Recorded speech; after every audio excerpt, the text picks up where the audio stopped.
Good afternoon, guys. Paul here from CaravanSA in Cape Town on another dark and gloomy day.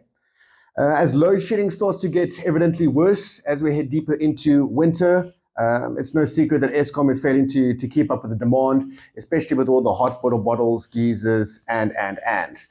For our business and our camping needs, I've been looking around for a couple of PPSs, portable power supplies, to make use of so that I don't get left in the dark when Eskom decides to pull the plug.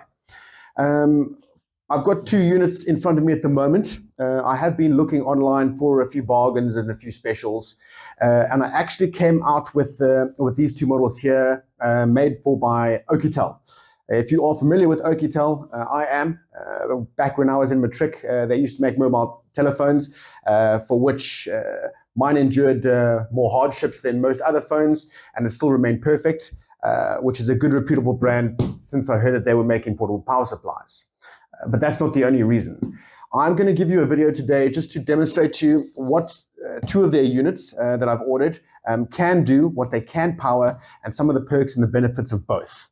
The 2 units that I have in front of me this is the P2001E, and this is the P1201E. There'll be more about those models in the link below. In essence, what they mean is the 2001E just means that it's a 2000 watt AC output, and the 1201E is just a 1200 watt output. The E stands for, I think, European adapters. The reason I decided to go for the European adapters is because much behind me, most of my tools in my garage come with this fitting over here. So for me, that works out a lot better. I can get an adapter plug. They are supplied with adapter plugs. You can get these models with the ZA at the end. Those are the South African plugs. But for the purposes of this video, we're going to make things short and sweet. Just so I can show you what you can power, what you can't power, benefits of both. And we'll actually dive into the specifications.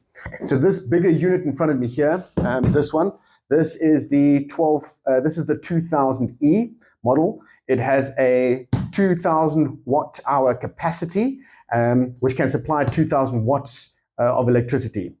A watt hour, and what's the difference between a watt and a watt hour? It is very confusing, but a watt hour is basically how much electricity it can supply over that given time period. But as you'll find out as we're doing some tests behind me, it does more specify what amps you are drawing from these units as to how long they will last. So without further ado, I'll just flip both boxes on the side here so you can just get a grip of the specifications of both. If you come inside, we'll start off with this model over here. This model is the P1201E, and as you can see, it's got a 960 watt hour capacity. And on here, you'll see there's the model. Now, the very cool thing about these is that they've got LiFePO4 batteries, which stands for lithium iron phosphate. That is basically the Rolls-Royce of lithium ion batteries. Many lithium ion batteries are just standard lithium ion, but this is lithium iron phosphate, which actually means the cycles last immensely more than you would on just normal lithium ion. The battery capacity, there's 960, that WH stands for watt hour. It can supply up to 48 volts. Both of these models do have a pure sine wave inverter, which means it's a constant supply of electricity. It doesn't surge above and it doesn't surge below like some homemade kits or some DIY, dad-made MacGyver models. It does have a UPS feature, which is very, very cool. Your AC voltage range, there you are, 220. We basically use 220 in South Africa, 220 to 240. You see that it does have a 12 volt, 10 amp and a 3 amp output as well. Your 12 volts will be for things like your travel fridges. 12 volts just mean that, it's just a lesser form of current. It's not as detrimental as 220 to 240. It does have a USB output. These are pretty stock standard wherever you go. 5 volts, 2.4 amps, 12 volts, 10 amps, 12 volts, 3 amps.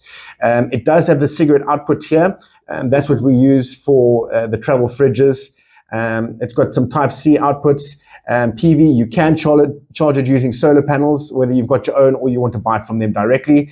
And on this model, because this is the smaller model, this only weighs 12.5 kilograms, which is very, very light. All right. Now, if I take you over to the next model, This model here is the P2001E. As you can see, it's also got a life PO4 battery, lithium iron phosphate. The battery capacity is 2000 watt hours. As you can see in the last model, it was only 48 volts. This model is 51.2 volts. So this one is much stronger. It's got a bigger inverter basically and a bigger battery capacity. The power output, 2000 watts. I also believe I read online that this particular model can surge up to about 4000 watts if need be. And that's what we're going to test a little bit later in the video. There's your AC voltage output, 220 volts, your DC output, 12 volts, 3 amps, cigarette port is 12 volts, 10 amps, the same on both models, 12 volts, 10 amps. Your XT60 connectors, those are basically if you want to recharge these units using your own solar panels. It's got a USB output. There's your USB QC3 at 18 watts. That's your fast charge right there. And this unit does weigh 22 kilograms. So this unit weighs twice as much as our first unit, but you can power much bigger items and appliances with this unit than you would the smaller unit. And you'll see that in our comparative tests. So what we are going to do is we're going to take both of these units, we're going to open them up, we're going to put them side by side just so you can see exactly what it entails. And then we're going to start powering up some of these cool tools that I've got behind us from home. As you can see, we're going to be doing tests for the men and the ladies. We've got 2 hair dryers, we've got an angle grinder, we've also got an electric sander as well. So stay tuned. We're going to take a look at those in a second. I'm just going to take these out of their packaging and then we can get started.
All right, guys, now that we've got both of the units unpacked, you can see what they are like pound for pound.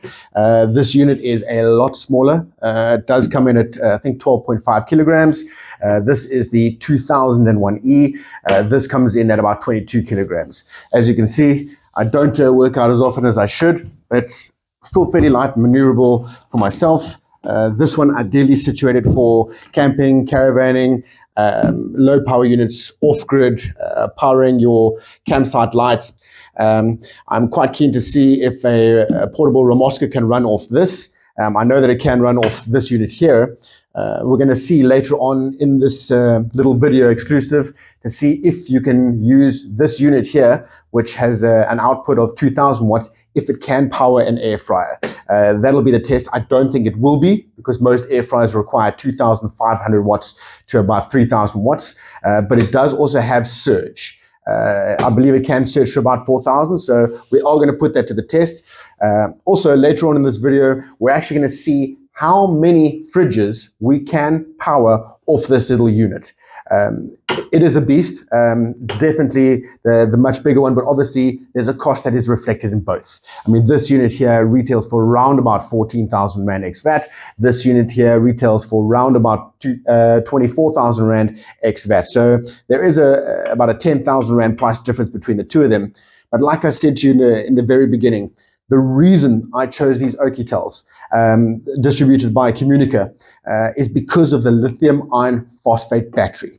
So both of these units here roughly has around 3,500 cycles each. That's a lot of cycles. To put that into perspective for you, let's say that load shedding continued throughout the next 5 years in South Africa, which, let's be honest, it probably will happen.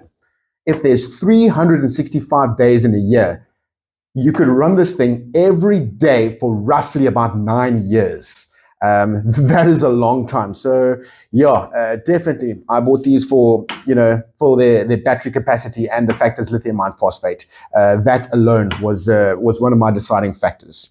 But without further ado, what I'm going to do is I'm going to get up in the front just to show you more of an overview of these models very, very briefly, because I don't want the video to get too long. This unit here did come with all of the cables. If you come in just a little bit, here's your European cable over there. That's basically your standard kettle cable. As you can see, it's got that plug adapter there, and that is the input. So you would use this cable so that you can charge this unit back up if you are using house supply, AC power. It does also come with DC charging cable, so that's what this looks like over here. So if you wanted to plug this into your vehicle or any of your outputs in your car or your caravan while you're busy, en route to your adventures, you can charge this up. If you wanted to set up camp in the Kruger for a day, take this with you to power up as you drive around looking at the games, the animals, you can do that.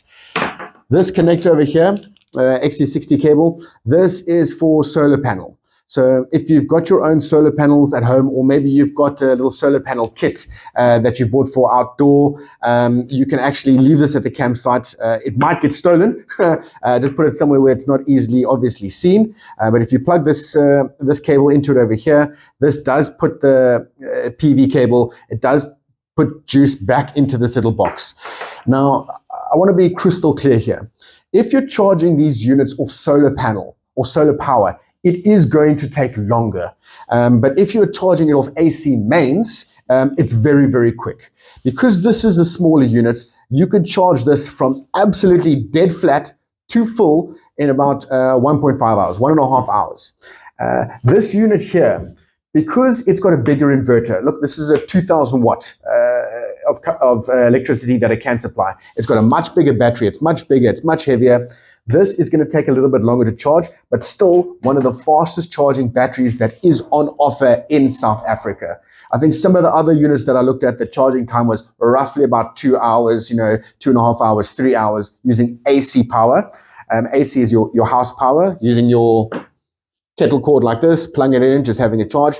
I think it's 1.8, so it's roughly about 100 minutes, which is nothing. To charge up right to full. So that's one of the better features that I've seen that other models don't have in South Africa. So let's power these units up for the first time in their lives. It is recommended that when you do get a new unit, you shouldn't put it through as much rigorous testing as I am. Look, I am trying to not break these units, but I'm trying to show you their robustness. But when you do get these units, it is recommended that you charge it up fully off your first go, and then thereafter keep using it. Talking about battery conditioning and battery health, every couple of months, I'd say 4 to 6 months, what you do need to do is it is recommended that you drain the power down full and then recharge it up full. These lithium ion batteries, although they are the gold standard of batteries around the world, not just in South Africa, you do have to give them good care. Leaving them in and plugged on for their UPS function, it is good just to cycle them out the older they do get. So I'm planning on doing mine every about 6 months. As you'll see, there is a warranty card. They do recommend it as well, and I'd be silly not to take their advice. So let's go ahead and power these units up just to see how much power they did come with. If you come along with me, these are really idiot-proof to operate.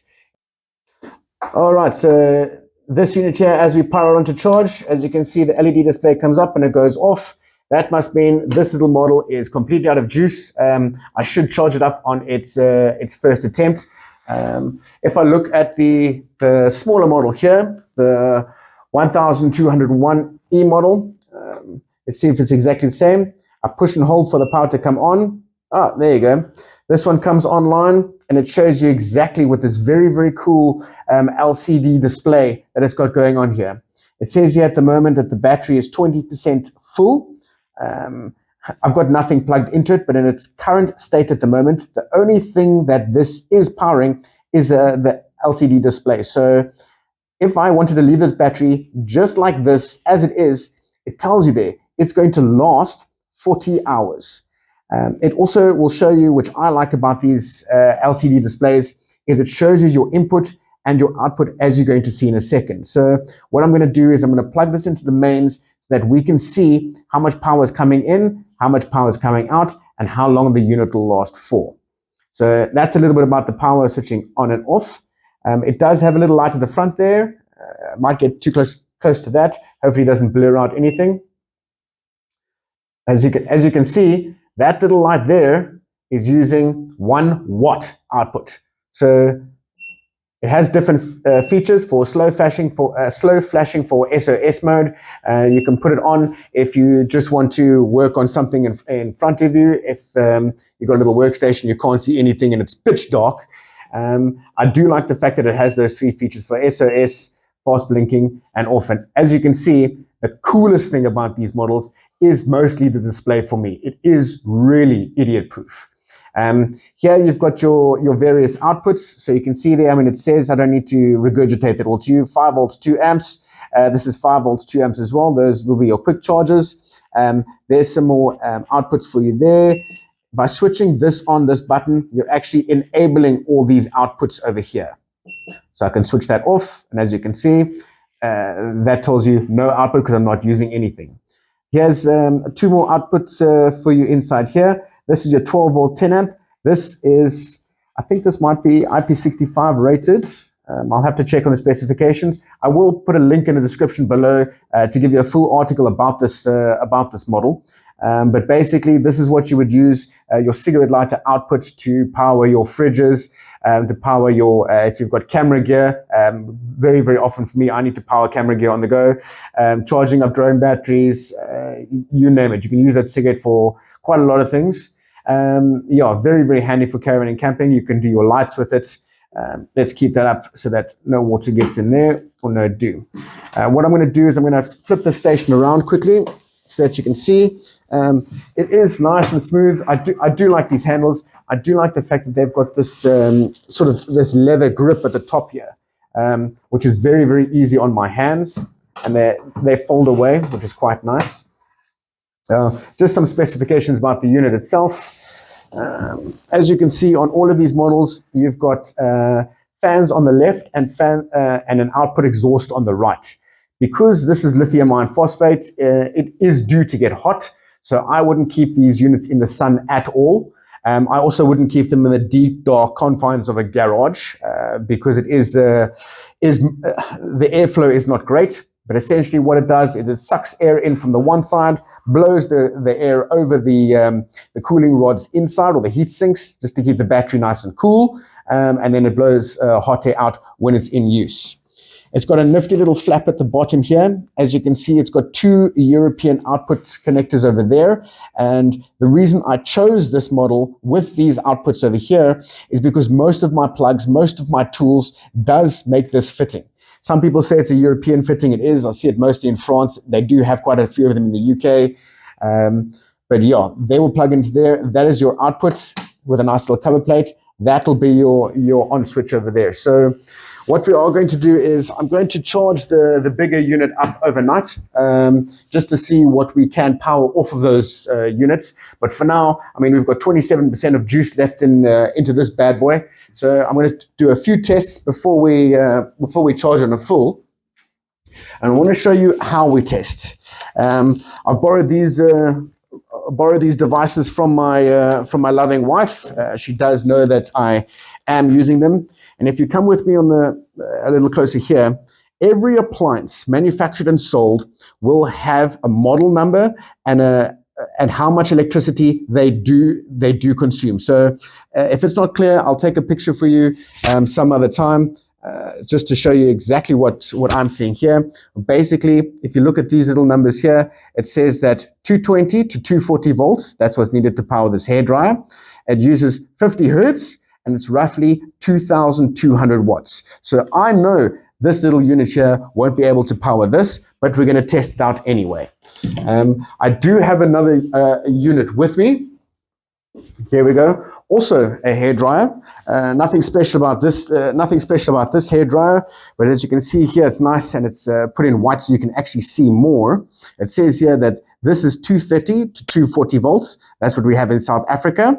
50 to 60 hertz, and it uses 1600 to 1800 watts. So the difference between these two hairdryers is this is a lot more power thirsty than this. Look, they both get the job done. If you look on the front, they both got heating functions. They both got cooling functions. This one actually has two settings for heating. This doesn't have two settings for heating. And this one does consume a lot less electricity. So what we are going to do is that this is a 960 watt hour battery, and this is a 1600 watt hairdryer. It's not going to work. I'm expecting it not going to work, but there are other uses for the device. So what we are going to do here is we're going to plug this into the output side, just like that. Whew. Don't know how my wife packs up her cables. My cable cupboard looks nothing like this. There we go. We just get some distance on that. So what we are going to do now is, in order to use it, I need to select the button that says, okay, it's going to do power output for me now. As you can see, it's already starting to adjust there, 27%, 9 hours. It's sensing that there's a device plugged in. Let's see if it works or if it kicks out an error. Wow. So I didn't think this was going to work. I'm sorry, you might have to hear my voice over this. It is blowing out hot air at the moment. This is a 1600 watt hairdryer. This can only kick out 960 watts. So what's telling me here is that this can surge up to about 2000 watts, which is amazing. But if you come into me closer over here, look at the difference. So at the moment, you're going to see the percentage drop because we are using the output on the lower function of the hairdryer. Look there, it's 809 watts that are going out. I can run this hairdryer in its current speed for about 30 minutes, and there's 26% battery left. So what I'm going to do now is I'm going to increase the speed at which the hairdryer blows air out. So it's either going to trip the device or it's going to cope. And let's have a little look. I mean, it is only a 960 watt hour output. So there we go. You can start to see it jump. I've got the hairdryer on full exhaust on the first heat setting. All right. This is amazing. And just to give you some scope about how much air is coming out, I don't have luscious long locks, but you should be able to see my hair moving around. Yes. All right, so now we're going to put it onto the double heat function. There you go. Look, because I put it onto the double heat function, the hairdryer has actually put out a lot more heat. It's decreased the speed a little bit, but look at that. The output of this hairdryer is 1200 watts of output. So currently on this little device, and this is amazing, it can run for about 7 minutes. There's 23% less. Yeah, I actually can't believe that it can power a hairdryer as thirsty as this on this little 960 watt hour battery. That is amazing. That really is amazing. So on this hairdryer, it's going full ball. I'm on the hottest setting with the highest exhaust ratio. I'm actually going to switch that off. Maybe you can hear my voice clearly again. See, look at the battery in the inverter. Now it's trying to sync back at nothing in the output. Now it can last 5 hours. We only used roughly about 4%. So, yeah, that's not to say that this hairdryer is economic. It absolutely is. But what this showcases is that this can quite easily cope with the surge power needed for most devices when you're using them. I'll be honest, I didn't think this was going to work. I am amazed. So let's see if we can try something a little heavier. Because at the end of the day, I am trying to see what the limitations are for this device. So we're going to use the very, very thirsty hairdryer. We're going to plug that in there. It makes a nice solid connection when I do plug it into the back of this device. It's not like some of those plugs where you get where it's finicky and they wobble and you have to keep it tilted to a slight angle. They fit in, it's nice, it's secure. So this is this giant pink hairdryer. So if you can recall, this thing used 2,200 watts. This only has surge power to a certain amount. Let's see if it's going to work. Okay, first of all, we've got the low setting. This is low heat setting, low output setting, so it's not too terribly windy. As you can see there, that's already using 600 watts of output, 610, round about there. If I increase that just a little bit more, we're going to set this onto the full exhaust, which is full power output. There we go. You see, that's already jumped up to 1100 watts. But it's still on the cold output. Let's see if I put it onto the heating function.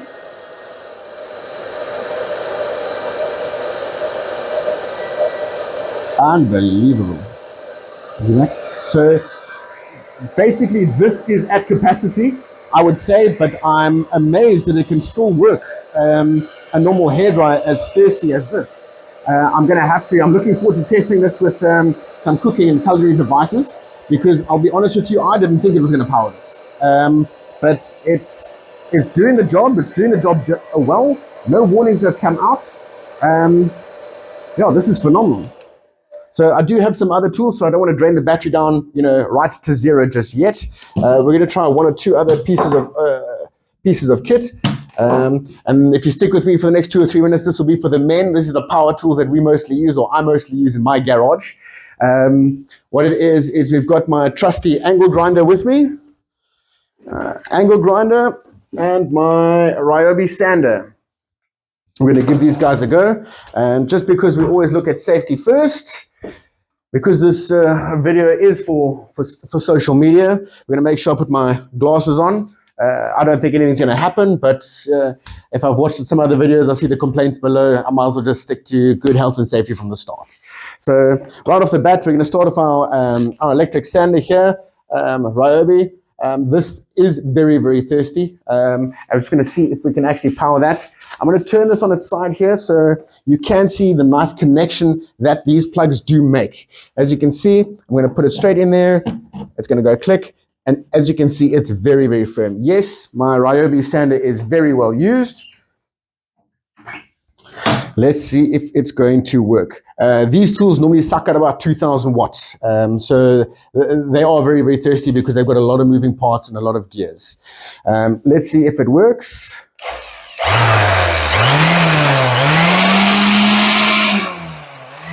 Well, sorry for the noise. You might just have to endure with me for 2 seconds while you come in close to look at the reading.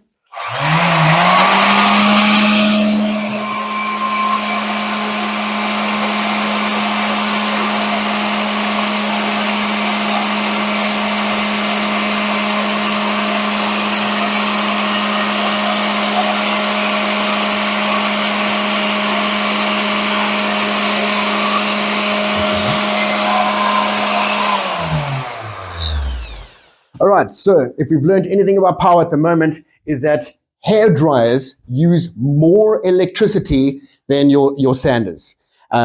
Because, and there's a reason for that, because the hair dryers have heating elements.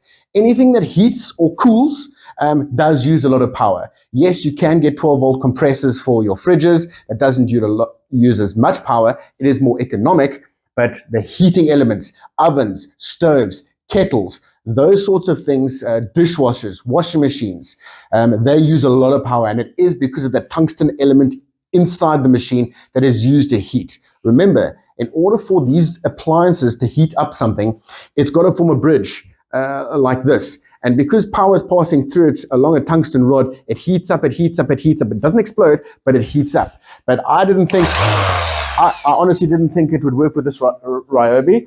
But, the trooper that this little machine is, I can't believe it. So one of the biggest tests for me is, here we go. You can come in and take a look at this. This is my angle grinder that I use at home. It is Bosch. It is not Ryobi. Some things I will buy Bosch, some things I will buy Cat, some things I will buy Works, some things I will buy Ryobi. I don't have the disc in at the moment, but you can put any disc in there that you want. So if you're working in the garage, you need to angle grind, you need to cut bricks, anything you want. This little multi-tool is a lifesaver. I've done a lot with it. Let's see if I would be able to use this tool during load shedding. So here we go for this, the angle grinder. It's got a lot of moving parts and they are moving at a very, very rapid rate. So not that I'm cutting anything, and I think these haven't been cleaned in many, many years. But let's see if we can power this up. When using this device appliance specifically, you must keep both hands on the device because remember, you've got a disc that's circulating at roughly around 4,000 RPMs cycles. So if something does come off, it can hurt, it can cause damage. So just keeping anything out of my eyes should something go wrong. Let's take a look and see if it works. At the moment, here we can see we've got 7 hours left, we've got 19% battery, we've got nothing on the output. Let's give this a go.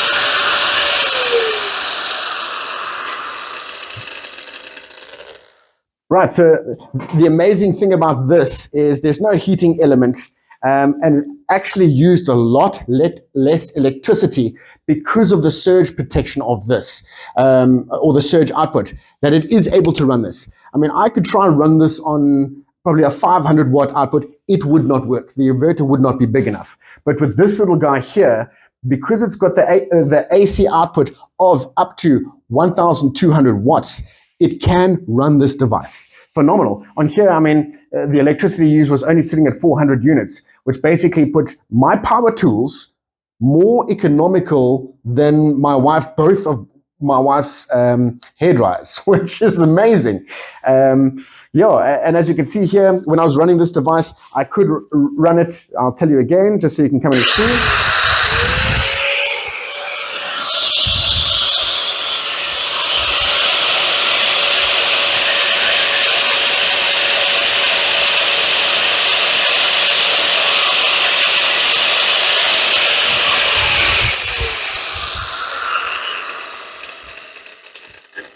Just wait for that to stop. So although the battery's on 18%, it could have run for about 18 minutes on 18%. Yes, if this battery was 100%, there's no telling you how long you could run this little device for. But it was only using 450 watts of output.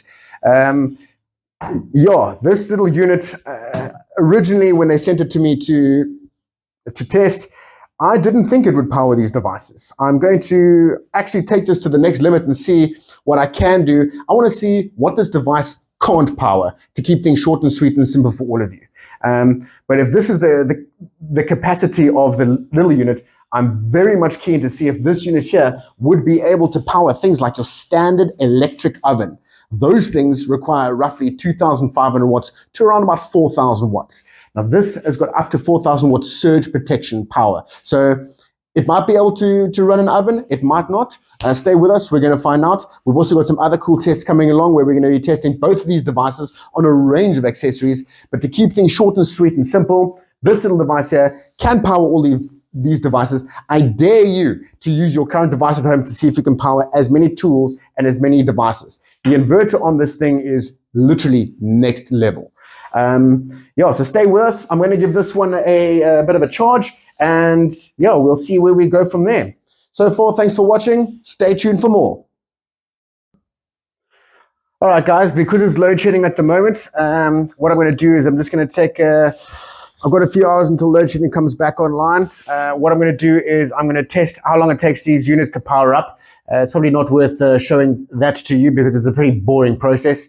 But I am going to report back to you once I've powered up. This is completely flat. This is probably sitting at, here we are, 18% left. It can last for about it says there's 7 hours on the the LCD display. I'm going to power these units up to 100%. Then we're going to test and see how many fridges we can power off it, if they can power things like air fryers and very thirsty electronic equipment, and a whole bunch of computers. Because remember, the key differences between the two of these models here is not only the output, it's the weight and the cost. That's what I view as the most important specs to look at, because there is 10,000 Rand difference between the two of these units. Also, this is 12.5 kilograms. This is 22 kilograms. This is a little bit heavier, but this has much more applications. This little unit, I thought I could only use it for camping, but if it's powering hair dryers, angle grinders, I'm going to be using it in the home as well. And at 12.5 kilograms, it is very, very, very light. There you can see I'm with no strain at all. This bigger unit, slightly heavier, I will be honest. I don't know if my wife would be able to pick this up and pull this around, but I can, and that's what's important. But yeah, I'm going to get a much longer life. I can use this for a lot more than I could this. It just depends on your budget. But yeah, as it stands, I think my biggest surprise today from the little test that we've done is how this little unit at 960 watt-hour capacity is able to power things up to 2,200 watts, as in the case of the hairdryer. That's amazing. But stay with us. This unit itself here, if you look at the side, this has the South African plug points. There you go. That's got South African plug points. This little unit, because it is the E standard, the European model, it does have these units. You can look on the Communica website if you want a portable power supply with these plug points. They do sell out fast. They do sell out fast during winter and when South Africa goes from between stage 4 and stage 6 load shedding. So make sure you get your orders in. I think the delivery time was negligible. Communica is a very reputable brand. They've got thousands of items on there. They're a little bit like Take-A-Lot in a way. But these little Oukitel units, in my opinion, humble opinion, the portable power supplies are 10 times better than the mobile phones which they used to make when I was still in matric. And that's some 20 years ago. And that's relying on a brand you can trust. So stay with us. I'm going to power these units up to 100%, and then we're going to go out and about and test some other cool things in some people's homes. And one of the showroom floors, I want to see how many fridges I can power with this. I'm going to guess and say the entire showroom floor if the results are anything like this. But you know, the proof is going to be in the pudding. So stay with us. We're going to charge these up and we will do some more testing. Good morning, cats and kittens. Just want to let you know that I've left both of these devices on charge for the full 12-hour period. We're now actually at the next day, just to give them as much juice as possible, because it is good battery care for the your first initial charge when you get the devices to charge it right up to full. So what I'm going to do for you here is I'm going to switch both units on, push and hold. There you can see. Actually, I won't put this one on yet. I just want you to, I am using a microphone, so I just want to show you how much sound this kicks out when it is on. As you can tell, it's very, very silent. And what we are going to do today is we are going to test some of the tools, just like we did with the P1201E model. We're going to test with this, the Monster 2001E. So our first little test, I thought, we try the hairdryer test again. And this particular model does have a little bit more features and a little bit more outputs than the smaller model. Yes, it does have the same, DC output, 12 volts, 12 volts, 10 amps there, and that's for your fridges. It does have two other little ones that I probably won't use, for none of my devices have that connection, but it does have the quick charge. It does have this all these new cell phones that are coming out. They've got a smaller adapter for a PD adapter. It can plug into there. Also got the light. I'm going to put it to the side here so you can just see on this particular model. It's got three South African plug outputs, and it is fitted with a pure sine wave inverter, which is the difference between the two models. The other smaller model is a European plug adapter model. This is the South African plugs on this model here. So what we are going to do is I've got a little adapter with me today, and we are just going to power up the device just to see, how much juice or how much power things like hair dryers does draw.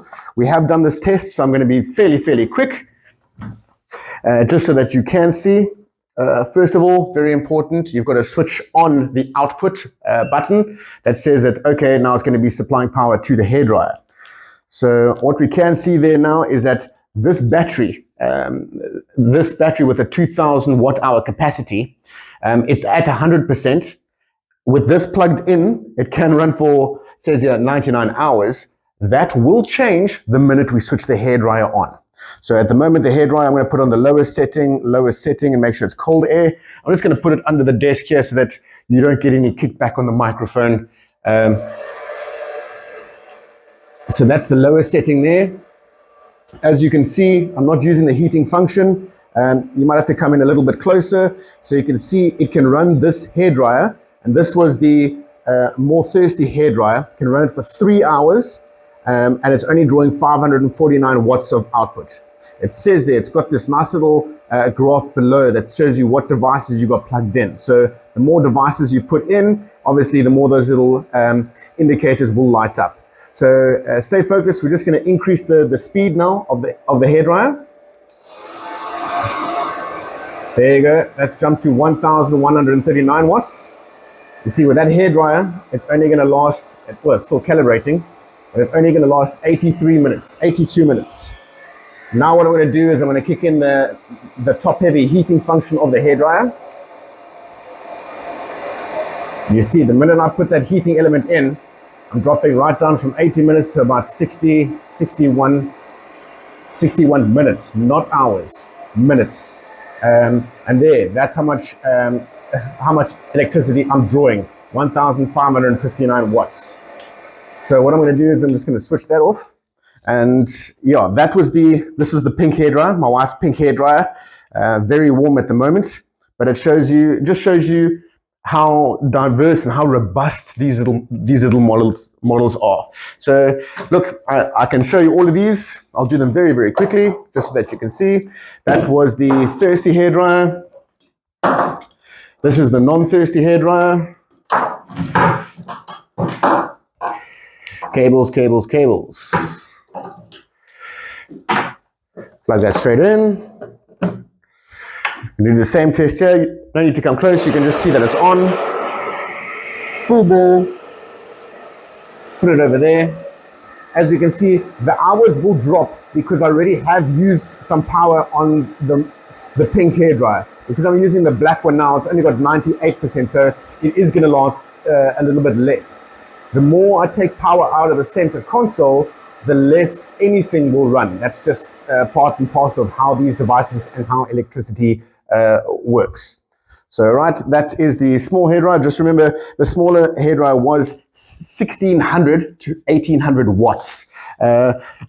On this hairdryer here, it was, what was it again? 2,200 watts. 2,200 watts. So that is those two done. I'm just going to put them on the side here. What we're going to do is, you already know it's my favorite tool. I've got my glasses with me again today. Safety first. There you go. We're going to see how much this electricity this draws off a full charge to see how long I can use an angle grinder if I did buy one of these units. So, pardon me for the sound. We just do.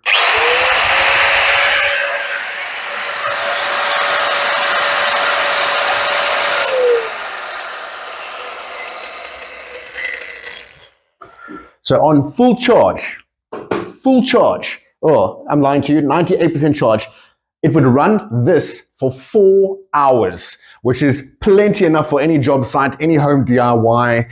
I think that's phenomenal.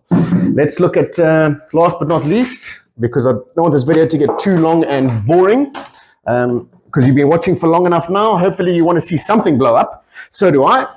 But let's see how we go. Here we go. This is the electric dry sander.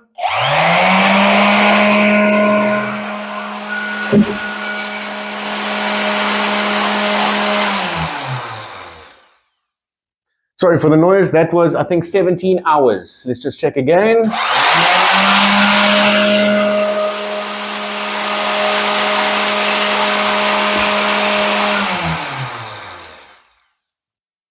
My mistake, that was 11 hours.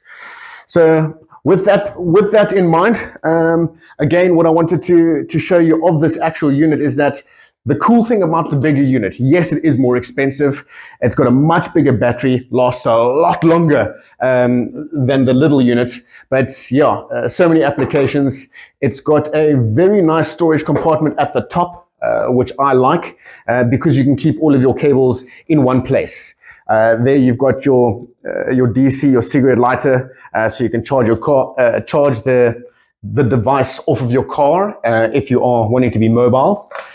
This is your solar adapter here. So this would plug into your solar panel, and this would plug into the device to recharge the device via solar. And then last but not least, the only other cable that I have in here is the kettle cable, the kettle lead. So plugging this into your AC mains of your house with this cable, this unit will charge up from 0 to 100%, I think, in 100 minutes, 1.5 hours. There is something else that I wanted to tell you that was very, very cool about both of these units, is that most lithium ion batteries or lithium iron phosphate, they don't like it if you connect super solar panels to it, 500 watts, 400 watts. If you look at some of the other models on the market at the moment, I think they only come, some of these competitors, I'm not going to name names, this is not a brand bashing exercise, but some of the other models, you can only fit a 100 watt or 200 watt panel at one time to these devices. But what I think makes these as better units is that you can plug 500 watt panel for each of these so that it recharges a lot quicker. We are in the middle of winter. I would like to have tested that myself. I've got the adapters for it. It's just a little wet, rainy, and overcast, and I don't want to slip off the roof. But you can. It does say on the back here. I'll turn it around on the side for you so that you can see yourself. If you come in here, just a little bit closer, you can see. Here it's got a 1,100 watt supercharge. So both of these models by default are supercharged. That's how they're able to refill battery power so quickly. Your input, says here, input 12 volts and 48 volts, maximum a 500 watt panel. And you would connect that into there, you see, with this little cable here. So this little cable would plug into the device just like this, and those will go into your solar PV connectors right over there. You have exactly the same cable and exactly the same input on the smaller unit itself over there. But without further ado, I'm going to pack those away. And then what we are going to do, this is going to be the fun part of the test. We're actually going to drive through to some of my good friends at Snowmaster, and I want to see if we can use this portable power supply to see if we can power roughly 22 fridges. I'd like to say we were going for a Guinness World Record, but I am excited for that test. So please stay tuned. It's about to get interesting. Hi there, guys. I'm with Julius, the Services Center Manager at Snowmaster. Is that your real title, Julius? Real title is Head Technician for Snowmaster. Right. So yes, Julius has very kindly offered to let us use his facility here in Pardon Island, Montague Gardens. Montague Gardens. Montague Gardens, to see how many fridges we can power off using both of these portable power supplies. And I think Julius has given me he's made my challenge a little bit harder. He says that if I power the fridges off of the AC output of these devices, I'm actually going to be drawing twice as much power out of them as necessary. So all 22 of them. All 22 fridges. So that's a lot of fridges. If you look on my left and if you look on my right, we're going to be powering these. I think the little unit is going to struggle, but I have been deceived by it before, as you've seen with the hairdryer. I don't think it's going to be any challenge for the bigger model, the 2001E, but the proof is going to be in the pudding. So Julius, we're going to get testing. Sure. Thank you very much. No problem. All right, guys, so I've just had some help from Julius. We've plugged in all 22 fridges. We're going to switch it on in a moment, but as Julius is the technical expert here at Snowmaster, Julius, how many watts or amps do you think we're going to be pulling out of this portable power supply for these 22 fridges? So on average, every unit is about 0.5 amps on 220 volt, which equivalates to about 100 watts. So 22 units, you're looking at about 2,200 watts. But remember, on startup, you can almost triple that amount. Yeah. Absolutely. So yeah, if we were plugging all the fridges in via the DC cigarette lighter output, that only uses 12 volts, which can be up to about 10 amps. But because we're using the AC output, that's where these fridges are going to try and suck out as much juice as they possibly can. And like Julius says, most of the energy used will be on startup. So stay with us. We're about to give this a test. If this is the last time you see any of us, please tell my parents and wife I love her dearly. No, thanks. But I think it's going to be able to cope. So if you come down with me here, we're going to switch the unit on. And I'm very purposely going to make sure we switch the left quadrant on first, so that we can see. If I push and hold, you'll see the unit will come on board. There we've got 96% battery because of our testing this morning. It can run for 99 hours. And what I'm going to do is I'm going to engage the AC output for the left-hand side. There we go. Already you can hear all the fridges making their sound as they're coming online. There's 96% battery, and you see the output is fluctuating because all of the fridges are starting up. So it's using most of that energy. So on this lead that I've got over here, this is 12 fridges, and you can see 12 fridges equates, that's the output now that they're starting to normalize. And what I'm going to do is I'm going to walk with you and show you that everything is on while we power the left-hand side. You can follow this cable here. You can see, you can take a look at, this is the first fridge that's on, that's set at minus 11 degrees Celsius, that's on. You can come closer, this one is on minus 8. Here we go some more, this one is on minus 5. That's it, minus 5. This one is on minus 3. This one is on minus 4 AC. And it's telling you here, and this is the cool thing about the SnowMaster range of fridges. It actually tells you what power you're using, if you're using the 12 volts or you're using the AC current. There you go, that's on as well. That's that little model. Yeah, what we're going to do is we're going to walk over to this section here to make sure this is all on. All these fridges are on. As you can see, all the lighting is on. This is not on, so I'm going to increase the load. I'm going to switch that on there, which is going to power this cable here, powers this whole quadrant. As you can see on these LS21 models, here we go. This says it's drawing 13.4, 13.5 volts. This one is drawing, this is set on the heating function. It's drawing 13.4, 47 degrees Celsius.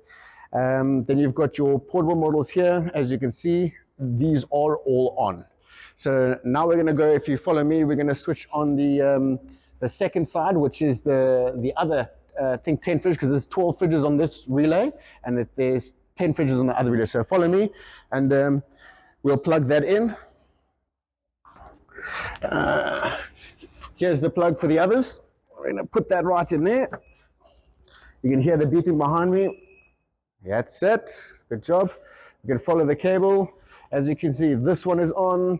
This one is on. This one is on. Here's some more models here. This is a Psycho-Petane model, so that's on. That's on. You can see all of these on. These ones are not on, so let's just give this maximum capacity. Beep, beep, beep. You might not be able to hear it, but I can hear all the compressors starting to work in the background. This lid is actually open. So what I can do is, I'll see if I can close this one, just to make it, whoops, put that there. We did a review on that one earlier last month, awesome. So come over here with me, we can see. Let me just switch sides so that you can take a look. So at the bottom here, this will show you how much battery you've got left. This is powering 22 fridges. So there it says we can power 22 fridges for 88 minutes. It says there, 88 minutes. And currently, now that all the fridges are starting to stabilize, because their startup procedures have run, so now it's just maintaining it. There, it's about 1,000 watts. So if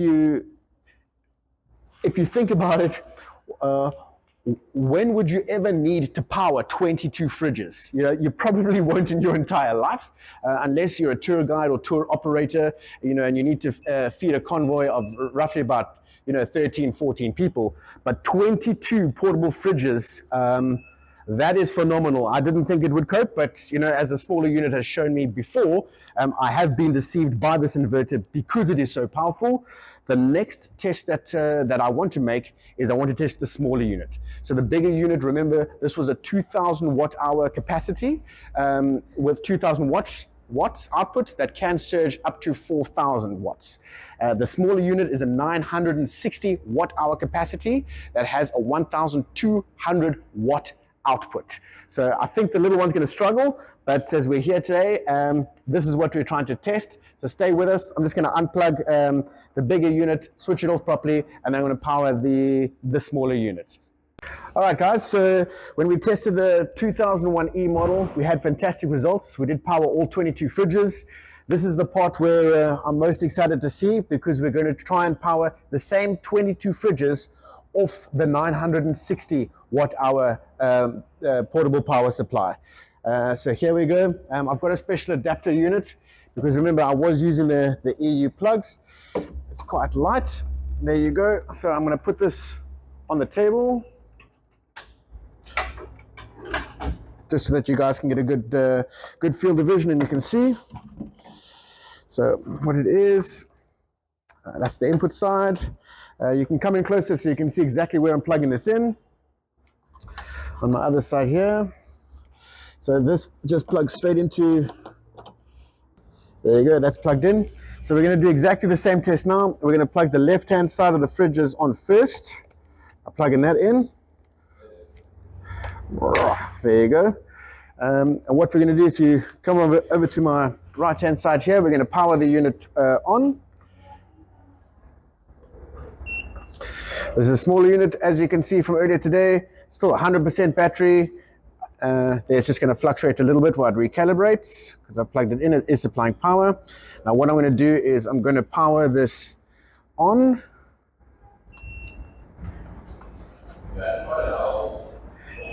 And there you can see power starting to go out, power starting to go out. So on, I think it's 12 fridges on the one side. There you can see it can run for about 3 hours, 2 hours. It's probably recalibrating as the fridges are all coming online. And like Julia says, it's using most of its power on startup. But there, I mean, straight away we can see roughly 84 minutes. That's with the 12 fridges.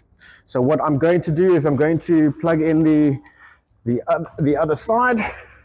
Let's get them all going. Let's see. This is the real test for me. I do have a trip switch engaged on this if anything does happen. Let's just put that in there. Yeah, I hear some beeping going on. That's it, and you can hear the second phase of fridges going on. So if I just look very carefully here, 100% battery, sort of 800 watts going out. Can last for about 48 minutes, 47 minutes. There you go, you can see something is plugged in. That's the output light coming on there. Obviously no input because it's not plugged in, it's not charging while it's doing it. It does have a UPS feature though. And there you can see 876 watts out, 46 minutes. Come with me, we'll show you that all the fridges are on so that there's no tomfoolery happening here. Here's our first fridge, -2 on AC. Second fridge, -1 AC. Come over here, -1. That's going on 0 at the moment. It's going to go to 0.7, 0.1, 0 degrees, 0 degrees. And on the side here are all of these on. You can see all the lights are on at the moment. It should be drawing more because this is the SnowMaster LS21, which has heating and cooling function. We did a video of this earlier on in the year. So the heating function should be drawing more power. All of these little lights are on, as you can see, -2. Those are all on. Follow me as we come to this side here. As you can see, all powered. I'm amazed that this little thing can, yeah, 0 degrees, 1, -1. Here we go, 0.3, so that's cooling down, -1. All of these fridges are on. I can see, yep, that's the little red light there. As you can see, right even to that corner there, that light is on. So what I can say is that this is an absolutely phenomenal little unit. There it's saying it's recalibrating. Yeah, I'm probably drawing too much off of it now because it does seem to be fluctuating, having a hard time trying to cool 22 fridges. This is phenomenal. So yeah, Julius, I want to say that I'm actually speechless. I don't know what to say. I didn't think that this little unit would be able to power 22 units. I thought maybe only the bigger unit would be, because like you said, we're drawing roughly 2,500 watts, and it's only a 960 watt hour battery. So that's amazing. That just shows you the economical side of Snowmaster. Yeah, or that. But yeah, thanks for having us today, and for letting us do our tests. Thank you. No problem. And if stay with me for a little bit, we are going to test one or two other cool things. I'm going to see if you can power an air fryer off both of these devices. I think, given the testing at this stage, from hair dryers, sanders, grinding disc cutters, 22 fridges, I think it might actually do the job. So stay with us. That'll be the last test. And Julius, thanks again for having us. Not a problem. Thank you. All right, guys. Thanks very much for staying with us. I think we've come into the last stage of our testing phase now. We've got some very heavy kitchen appliances. These kitchen appliances can be used in your home. They can also be used in your caravan, on your 4x4 trips, on your tours. Look, I use Ramoska, but I know that quite a few other homeowners do like to use large air fryers. So we've actually borrowed one of the biggest air fryers that we can get, which is I think it's a triple XL. It's a 5.2 liter. Not important. What is important is the fact that we are going to try power a kettle, which we know draws a lot of wattage. We're going to try power an air fryer that has a fan and a heating element for cooking, and we're going to try power a real 1800 microwave, which is one of the oldest microwaves I could find, just to see, the diverse range of what you can do with this. So without further ado, let me get started and not waste your time. This is the smaller unit here. So what you can see is we're going to power that on, push and hold to power on. This is still from our testing that we did at the Snowmaster factory. Nothing is plugged in, as you can see. I plugged the units in here into this port for the output. So what we are going to try now is to switch it on. It's going to engage. You're going to see this is going to light up. There, some power is still going out. Going to this, where it's lighting up. And first we're going to do the kettle. So we have filled the kettle up. I don't know if you can see inside there. You can take a little look if you really want. Kettle is full. And what we're going to do is we're going to set that on boil. So for the first time ever, I can actually hear the fan starting to work on the smaller machine. And the reason that is so is because it is drawing 1,152 watts of output just to boil the kettle. I'll bring it in closer. You can hear at the moment. There we go. It is starting to boil. So look, it's not going to take 30 minutes for you to boil a kettle, but what this does showcase is when it is load shedding or you do need power or you are off the grid, you don't have to rely on gas and replacing the LPG. And what you can do is you can just roll out one of these units, throw out a solar panel, get it to fully charged, and then as you can see, we've got 93% battery. It can go for about half an hour, says 30 minutes to boil a kettle. How long does it take to boil a kettle? I'm going to estimate and say at this rate, look, I've filled the kettle up to full. I can't fill it up anymore, which it does say on here 1.7 liters. So yeah, that should take about 3 or 4 minutes, if I'm not mistaken. So yeah, it does seem to be working. It doesn't seem to be giving out an error. It doesn't give a fault. The fan is ever so faint. Ever so faint. On some of the other models I've tested, it is actually a loud fan. So yeah, as you can see, that definitely works. It is going to work. You can either watch me for 5 minutes or we can just go snap my fingers and we're going to be boiling the kettle. 1, 2, 3. All right, guys, so thanks for coming back. As you can see, we're a little bit in. We've got 22 minutes left, 73% of battery power left. We're drawing 1,241 watts of output. As you can see on the side here, might be very, very difficult to see on the gray tiles, but kettle's just switched off, which means 100% it boils, and we've still got, there we go. You can see its output now is going to 0. So now we've got 16, 17. You're going to see that shoot up till about 20 minutes now, to show you that you can use the smaller unit to boil a kettle, which amazes me, I have to be honest. What I'm going to do then is I'm going to unplug the kettle, plug the kettle into the bigger brother. And what I actually want to do is I still want to see this air fryer, because what I do like to make, whether I'm out in the bush or I'm not, these are an absolute treat. They are little mini pizzas. So what these little mini pizzas do, you just cook them for about 10 minutes in the air fryer, and they are absolutely magical. Great to eat as a snack, wherever you are, whenever you are. We're going to see if the air fryer will cook these. It does say there on the LCD screen that it's 23 minutes left. I know these only take 10 minutes at 180 degrees. I can't believe this battery has lasted us all day and still going strong. There we go, 2 of those. Let's see if I can show you a bit of a close-up. You can see inside there. There we go. So what we're going to do is we're going to fire these into the air fryer. We're going to switch it on. As you can see, let's get this out the way. It is the only thing plugged into the small P1201E. Let's set, we want it on for 10 minutes, and we want it on 180 degrees. Let's see if it'll cope.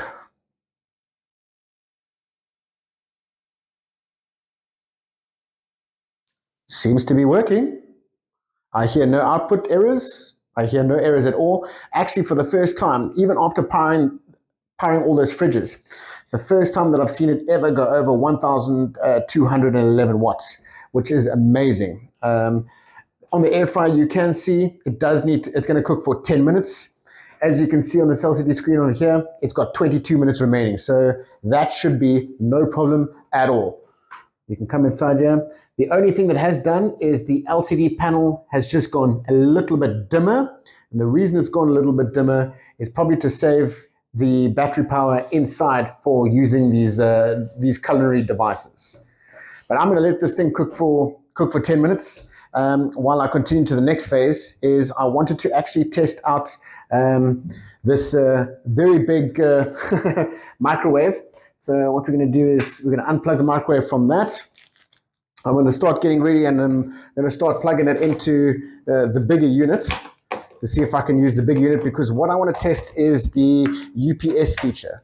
So both of these models does come with a UPS feature, which means that you can just leave them plugged into the peripheral devices, anything attached to it, and when load shedding comes and just stops working, your devices won't power down, and they'll cease to do that. And the benefit of that is for computing. That's the biggest benefit. You know, when your decoder switches on and off, or ESCOM just pulls the plug, all of your devices don't have, especially electronic computer devices, they don't have time to power down and systematically shut down. It is like getting a smack to the side of the head, which is why some decoders have trouble starting up. Laptops have lithium-ion phosphate batteries in them already, so they're generally okay. I'm talking about the applications for these in the workplace. And if we are still able to power, the microwave and the kettle at the same time while taking the power out, that should show you that the UPS feature is great. Yes, there are degrees of UPS. Some will blink, some will be instantaneous, as in split seconds of a millisecond. But that's what we want to test. So first of all, what we're going to do, I've got my kettle lead here. What we are going to do is we're going to firstly power up this unit over here. This is the 2001E. As you can see from my testing earlier today, we've got 91% battery left. We've got the kettle plugged in, and we've got the microwave plugged in. So what we're going to do is switch it on, which now sends power to everything. Give that a second. That would help if I switch the switch on. As you can see, the timing delay on the microwave has just been reset. So that's come online. The kettle will be working. So what I want to do is try power up the kettle, even though I've used the kettle already for the smaller unit, which I didn't think it would. Worked 100% fine. I'm going to switch that on. So the kettle's going to heat up again. As for the microwave,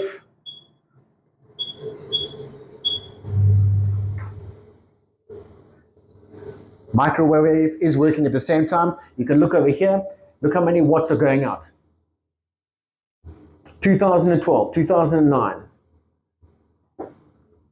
So I can run both my kettle and my microwave for roughly 38 minutes. Well, my 40 seconds is up. There's the microwave has just decided to switch off. I'll do it again for you.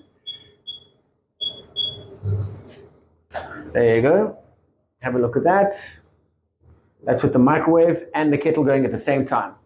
You can hear the kettle. All right, so next thing we want to do is, we've still got 6 minutes left on the those many pizzas. I'm going to show you very, very quickly the UPS feature. So what we do is, all we do is we plug the kettle lead into our device. There we go. So when you are powering up these devices, here you can see, by default, they all come with fast charge. So when I apologize, the microwave is still going. When it is charging, you see it's fast charge. You know, it is going to fluctuate as it gets percentage. You can see it's recharging. It's putting in 505 watts. It's taking out 2 watts. It's taking out 2 watts because I've got the kettle and the microwave still on. If I switch both of those off, just as an example, there you go, switch them both off. I've got nothing going out, no output, 550 watts coming in an input. It's going to take roughly 24 minutes for this thing to charge to 100% full, which is amazing. So what we want to do is we actually want to test, we're going to put quite a big load on the device now, whereas we're going to boil the kettle for one last time. It is rather hot. Can't throw the water out. I'm going to boil the kettle for one last time and run the microwave. There you go. And while they are both running, what I'm going to do is I'm going to trick the system into thinking that there is load shedding when it is being plugged in. Look, it's 90% full. It's 23 minutes left. So what I'm going to do is set the microwave onto, let's say, make sure there's nothing in there, nothing in there. We're going to set that for 30 seconds. I'm going to put the kettle on. There you go. That's out. Kettle's on. That's the output. And what I'm going to do is I'm going to simultaneously trick it into thinking it's load shedding.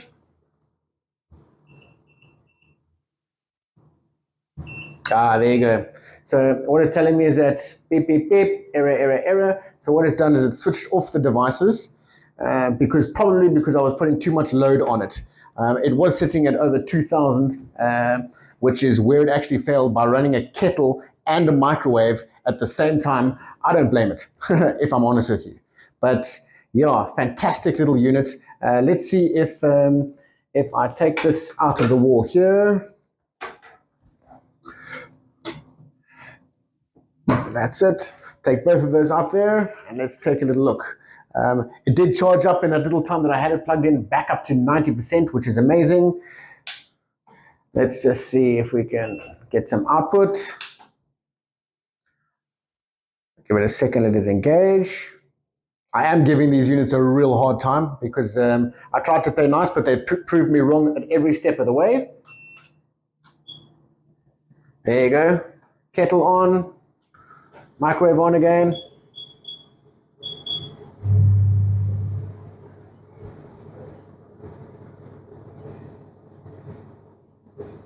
Is working 100%. Switch the kettle off. Well, microwave, you can see it's working, and for both of those units, as you can see, you could have run them for well over half an hour, both of them simultaneously, which is amazing. So I'm just going to give that a bit of a break. Unplug the microwave from the device. Yes, that's what I wanted to show you. So we have 2 minutes to go. In the 2 minutes, I'll show you just very, 1 minute it says here, and it's still going. I can't believe I can use the air fryer right down for another 17 minutes on this little machine. So yeah, as long as your cooking time, if this was 100%, how long could I use my air fryer? I actually don't know. What I can do is, I've got 35 seconds left.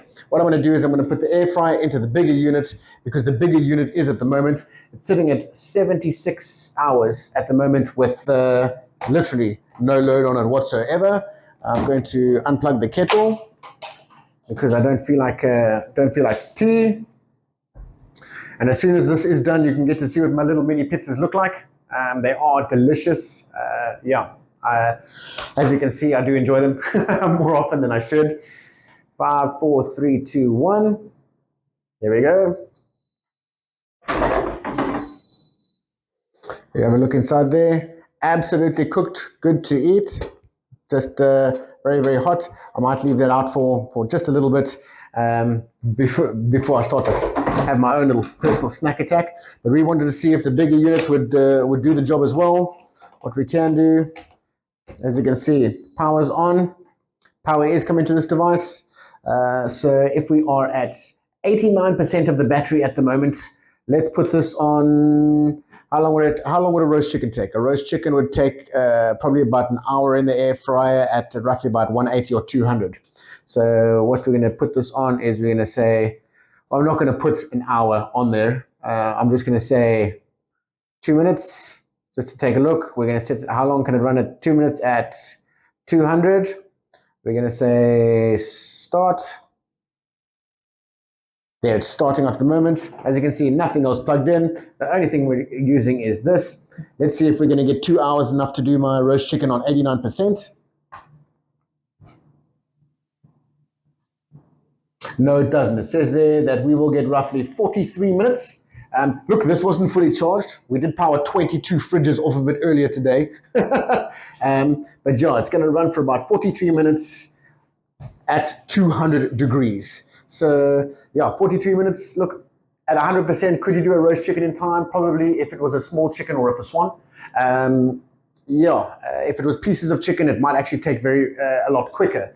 Because remember, the whole chicken has to cook the entire chicken before it cooks the center. If you've got pieces of chicken and laid them out, it would be a lot easier. But yeah, there's so many things that you can cook in an air fryer in 30 minutes. If you're using a Ramoska, you could probably double or triple that time. Ramoska only uses 400 watts, which is much more economical. But at least I can show you all the diversity of the applications that you can use for these new range of portable power supplies. They have been beyond fantastic. I haven't used one myself that has been able to power 22 fridges, an angle grinder, a hairdryer, a kettle, an air fryer. So this is a huge gain for me. Most people are going to put solar into their houses, roughly ranging from between 100,000. Whoop, I better stop that, otherwise I'm going to burn my. There we go. That does fail. I'll just take that out. So most people are going to put home solar in for their houses during load shedding. That's going to cost between 100,000 to 120,000. You might be able to do it yourself. That does come with its own warnings. For many people, spending 100,000, 120,000 on solar for their homes is just not feasible. For me, spending 14 grand XVAT, 15, 16 grand for one of these, I can use it in the home and I can use it while I'm camping or caravanning. I can make myself coffee. As you can see, tea or coffee, I don't need gas. I can recharge it to 100% using solar energy, which is free. The equipment is not. Just so many applications. It is definitely better than going the home solar route if you can afford it. Oukitel also have since sent me a message earlier today to say that they're also launching their brand new P5000 model, which comes with a 5 kVA inverter.